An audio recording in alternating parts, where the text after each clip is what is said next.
May 25. Preparing for death. Martha said to Jesus, "Lord, if you had been here, my brother would not have died.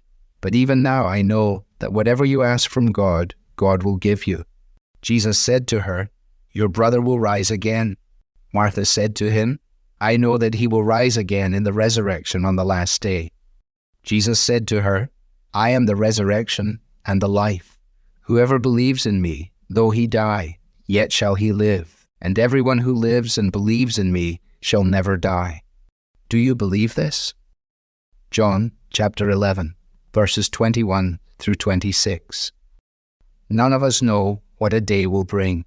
Indeed, we all live with a measure of uncertainty. We cannot be prepared for every trial that comes our way. In fact, as many have pointed out, the only certainty of life is that it will end. We live in a fallen world, and we know the wages of sin is death. Dying, therefore, is one reality for which we must prepare. Any consideration of death and dying that doesn't pay careful attention to Jesus' words is incomplete. A great place to start, then, is the solid instruction that Jesus provided just after his friend Lazarus died.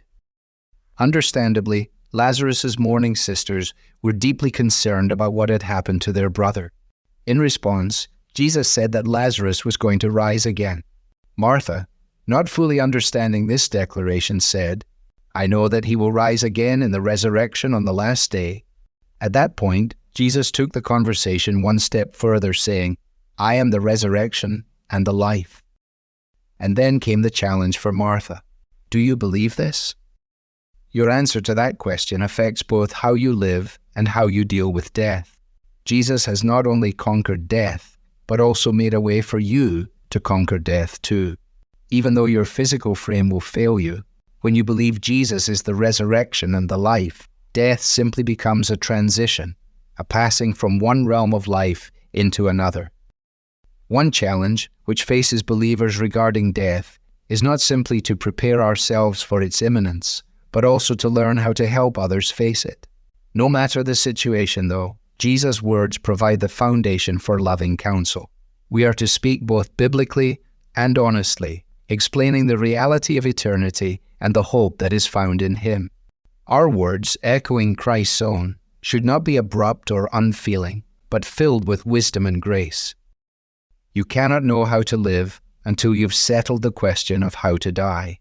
Tomorrow is not promised to any of us, but eternity is guaranteed to every follower of the one who is the resurrection and the life.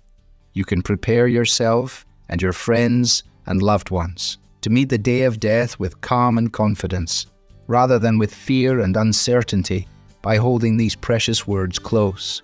I am the resurrection and the life.